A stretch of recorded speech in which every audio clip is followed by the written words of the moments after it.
2010 to 2012, trying everything. The doctor who did my surgery was my doctor after that for years. He tried everything. We did medications that reset my system, put me temporarily into menopause. We tried different birth control and more procedures, but it was always the same. 2 to 3 months apart, I would have another rupture or need to have cell lasered, or. Eventually, he was able to diagnose me with adenomyosis, which is when the tissue that normally lines the uterus grows into the muscular wall of the uterus. This maybe wouldn't be so bad if the tissue didn't still try to do exactly what it normally does, thickening, breaking down, and bleeding, which often results in an enlarged uterus and painful heavy periods. It also means it's pretty unlikely that you would be able to remain pregnant as the egg needs the uterus lining. So I was now with one dysfunctional ovary and a uterus that doesn't do what it's supposed to. 2013 to 2014, the devil you know. When I was 29, finally going to college and planning my wedding, the doctor finally said that maybe we should just do a hysterectomy, something I had begged for years. But I realized that in that moment, that at least I knew what to expect from this situation. Menopause could have its own set of challenges I didn't know how to manage, and who wants to spend their first year of marriage in menopause when they're less than 30? So I said the time wasn't right and we could talk about it down the road again. We did another stronger round of the menopause medication, which made me gain 25 pounds in a month. After that, I wasn't able to lose any weight at all for years. No matter what program I tried, it was like I was stuck. And while the medication did help the cysts for a year, once it wore off, things returned to normal.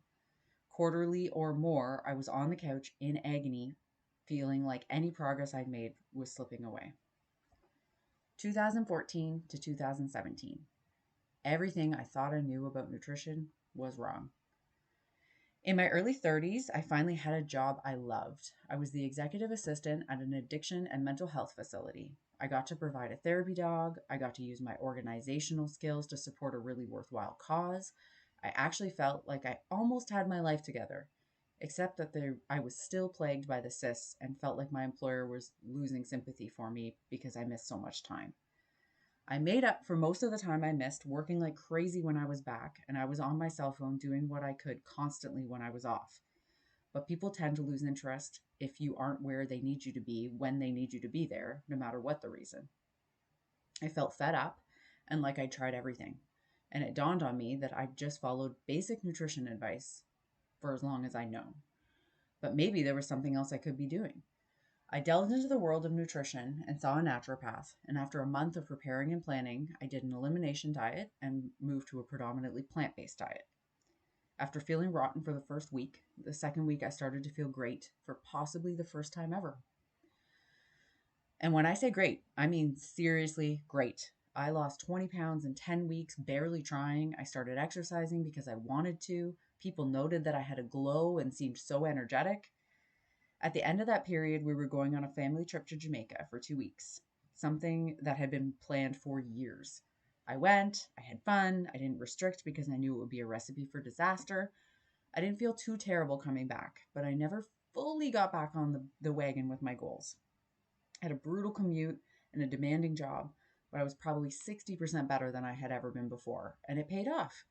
That year, I had half the number of cyst issues than I had in previous years, and I trained for and ran my first half marathon. 2018, trouble in paradise.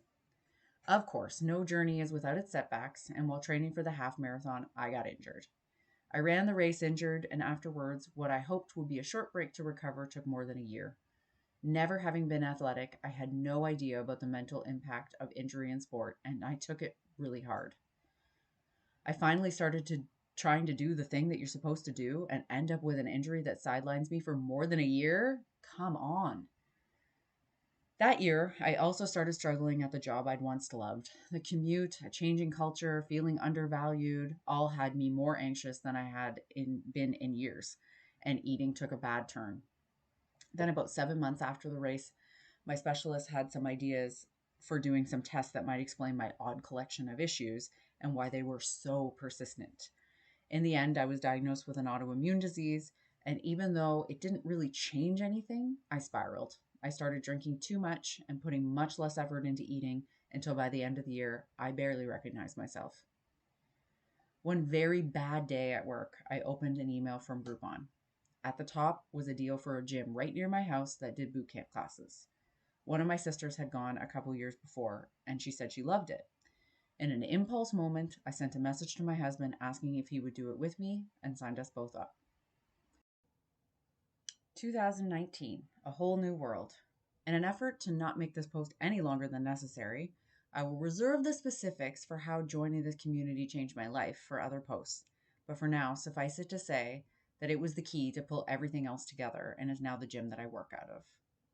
If you made it through all that, thank you. I am honored that you took the time to get to know my story. This is by no means a complete picture of my life, but I wanted to share it because it gives a lot of context to what I want to talk about here, and I hope will encourage others to talk about the not so pretty parts about their lives too.